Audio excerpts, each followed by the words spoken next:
Hey guys, I'm David and you're watching Yellowhammer Woodcrafts. Today I'm going to show you how I built this long-awaited flip cart with my joiner and my planer. And right here I'm probably going to sit my drill press at a later date. So let's get started. So let me say this first. When you do your bottom piece, however big you make this cart, I made mine 24 inches wide by 48 inches long.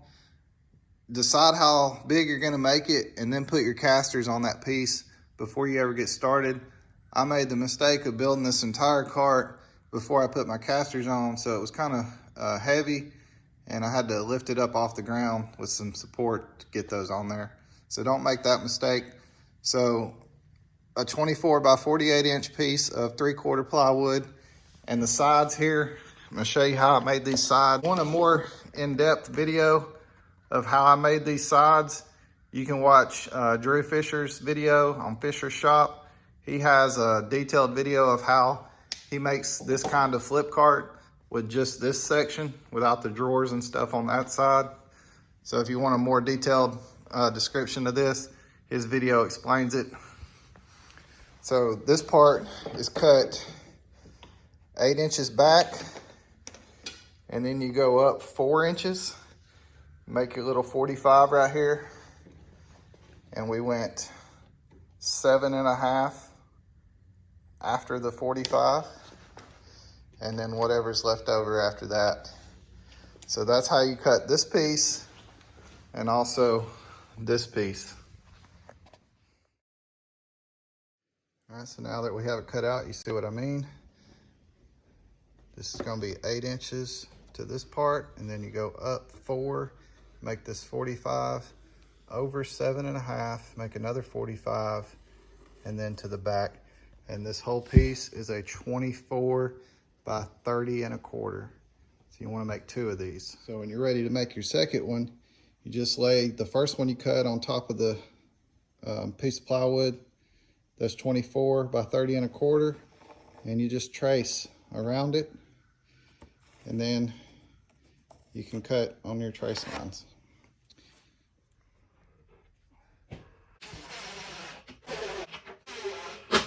So even though I have a Win planer that I'm using right now because my DeWalt is messed up, this is a great planer, by the way. It's fairly cheap. I think I gave about $450, maybe $500 for it. Pretty good planer. I had this DeWalt 735, which is also a great planer. In my opinion, this one's probably better, especially if you put helical heads on it. But mine messed up. The rollers on the inside are not turning and it's not feeding the wood through, so I got to take it to the shop. So I bought that one to use until I get this one fixed. But if you're doing this for this type of planer, or you think you might get one of these, then you need at least 28 inches. And the way I figured that out, where'd my wood go? So take a piece of wood, put your tape measure to the back there, leave maybe a 1/2 inch for your handle, and then put the wood right there. And you could really get by with about 27.5, but I'm gonna do 28, which would put it about right there.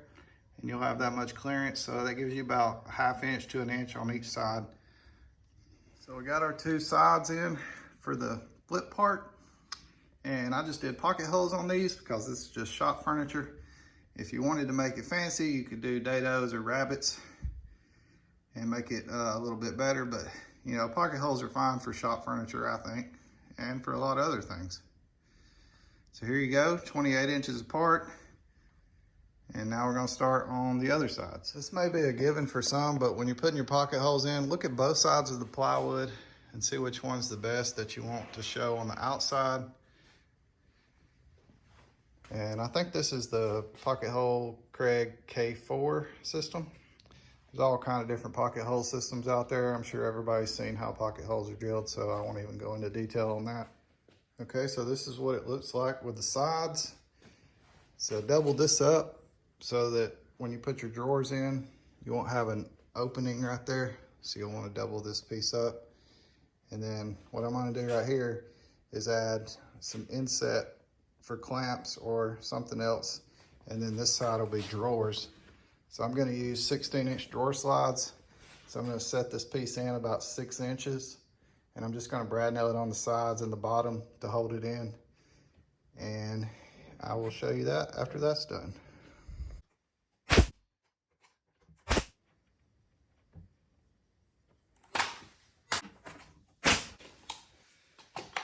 So on this side, I'm just putting some long pocket holes to go into this part to hold it in. 2 should be enough. You want to put them in flush so that your planer, when you turn your planer, it doesn't hit them. So should be good. This is locked in tight. We're ready to put a top on. The top that goes over your drawers, I made it 24 this way because the cart's 24 inches wide, and this way is 18 and a half, 3/4 inch plywood. So this wing part is 6 inches from here to the corner, and then you do your 45 and you give yourself a 3/4 inch gap right there so that this piece will fit in that gap. These 2x4s that I'm putting on now, I ran them through the table saw to make them 2.5 inches wide, and then I cut them at 22.5 inches long. They're 22.5 inches long because you're gonna have a 3/4 inch piece on the back and a 3/4 inch piece on the front. So that makes them 24 overall for the flip part.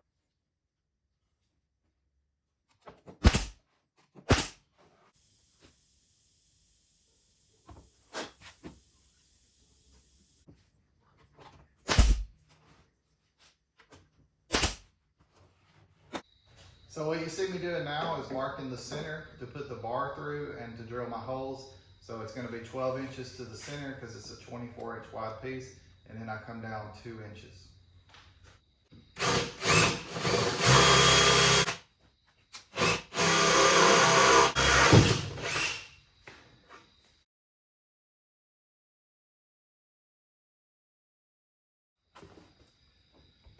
So I messed up when I was building this part. Don't put your top on before you put your pipe in and everything, because you're gonna have to end up taking it back off. I had to take it off, and unfortunately when I put it on, I glued it and left and came back 2.5 hours later, and it was really stuck. So I had to end up chiseling off the veneer and sanding it down. So don't do that.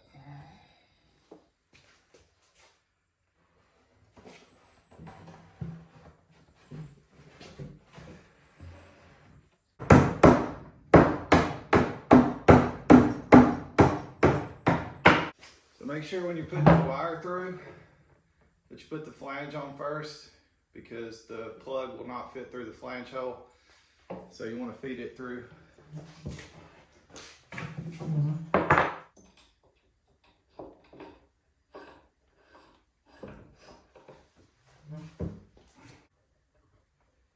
Need just a little room to put your finger in there to get the wires up through this hole. Now you can screw the pipes together.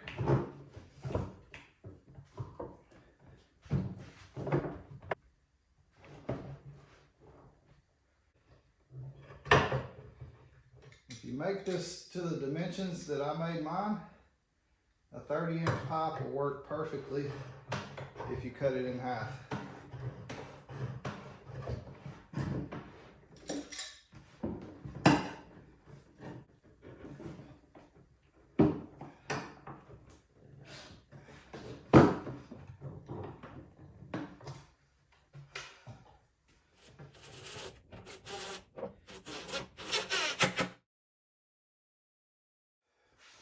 Let's test it out.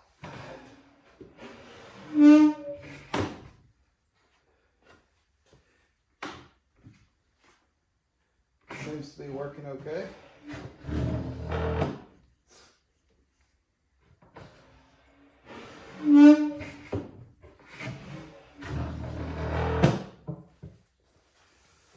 So what this is for is just to hold this down, because you don't want it moving back and forth like this. And I'm going to put a clamp over this to keep it from moving side to side.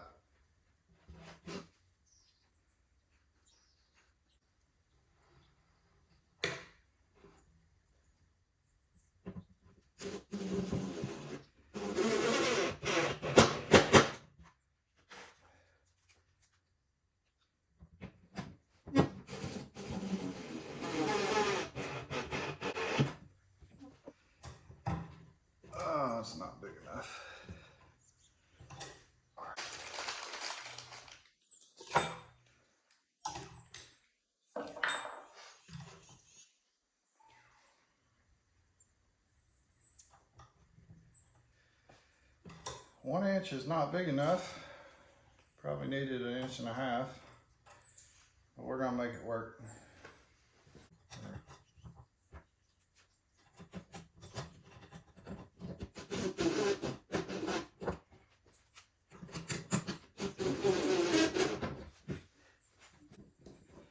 I don't think that's going anywhere.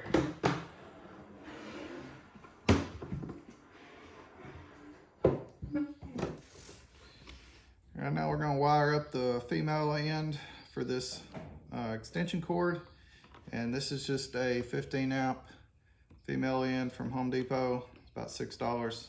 So it's not really hard to wire up one of these. All you do is match the black wire to the gold screw, and the white wire goes to the silver screw, and then the other screw is for your ground.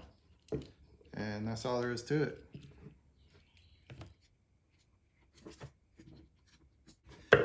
This particular adapter has a little slot in there that you have to line this up on, or it won't go down in there.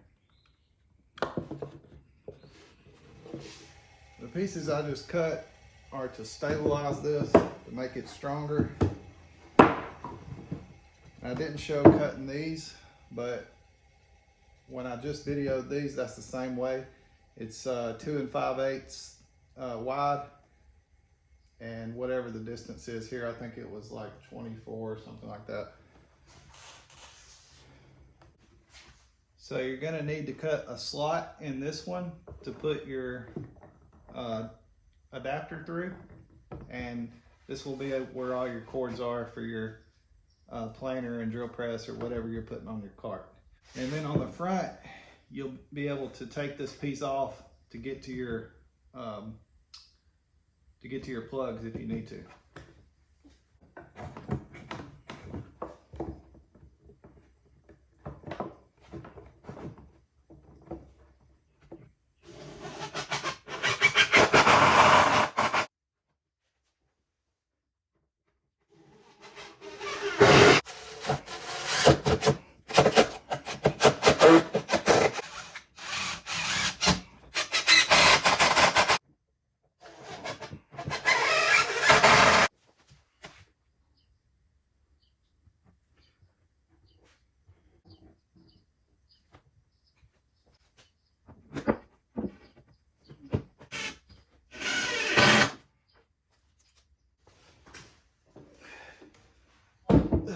So when you get your planer where you want it, this is how I mark the holes. I just stuck the bit in there and gave it a little turn on all 4 holes, and then take the planer off, and then your holes will be marked, and drill the holes all the way through.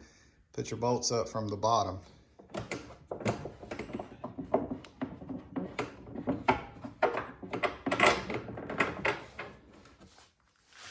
I probably could have got away with 3-inch screws, because that's probably about a 1/2 inch too long, and it would have been easier to get in there. I had to lift this up to get that bolt through there.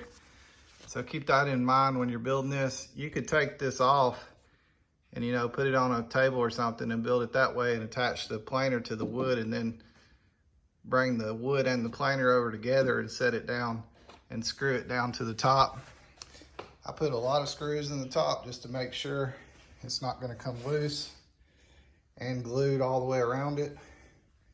I should have put screws in the boards that are running this way on the inside, but I forgot to do that before I put the planer on. So that's something to think about also. You can pick these latches up from Home Depot. They just keep the cart from flipping on you while you're using your stuff. And then you have to put one on this side also for when you flip it around. So you need 2 of those.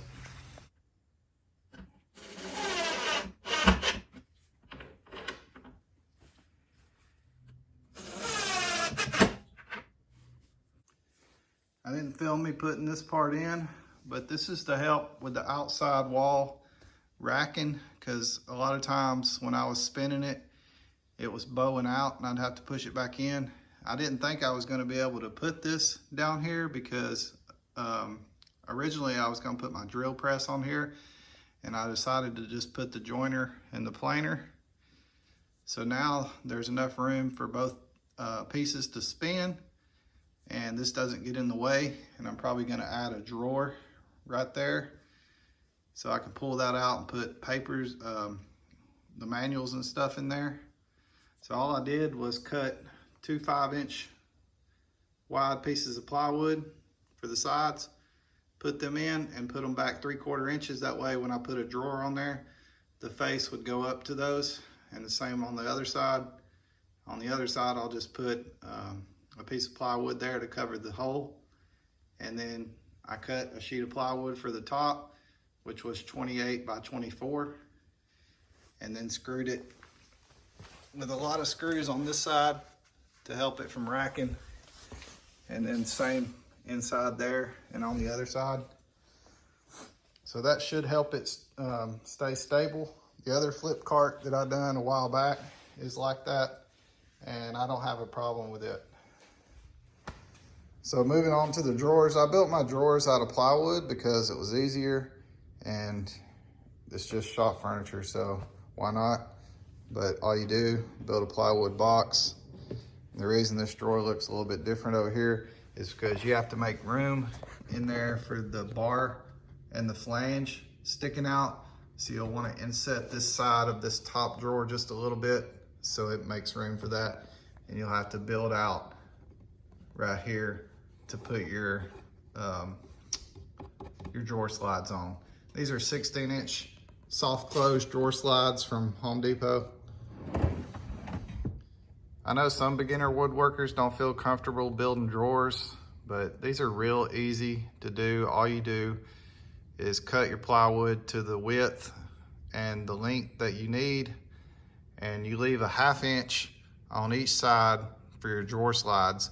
So if you got an 18-inch opening, you're gonna make your drawer 17 inches, and that gives you a 1/2 inch on each side for your drawer slides. It tells you that in the instructions on the drawer slides when you buy them, but I made really simple boxes. All I did was cut my plywood all the same width and just glued them on the corners with some brad nails. Same with the front. And then when you get ready to put your drawer on, I used plywood for my front also. You can use whatever you want, but you just clamp it on here with some clamps to hold it, and then drill it from the back side to hold it on. And then these handles, I made these handles out of a piece of walnut. That's just really overkill. I just wanted to do that because it looked nice. But yeah, the drawers are not that hard to do. There's plenty of videos out there that explains how to space them apart and how to do all that. Matt Outlaw has a good video about this side of the cart. His cart is kind of like mine, but I did the flip part and he didn't. But the drawer idea came from his video. So if you go to 731 Woodworks, he has a pretty good detailed description on how to do these drawers. So I know I said I was gonna put a drawer here, but I ended up just putting magnets on here to hold this piece on because I figured I would probably never use this as a drawer. So the magnets hold it on, but if you wanted to put something in there, you just take it off like that and it makes it easy. And that way you don't have to buy 2 more drawer slides and make another drawer. Well guys, that's it for this video. I hope you liked it, and I hope you got something out of it. And if you decide to build one of these, let me know in the comments how it went. And if you have any questions on this, also leave them in the comments. I always reply to every comment. Thanks for watching, and we'll see you on the next video.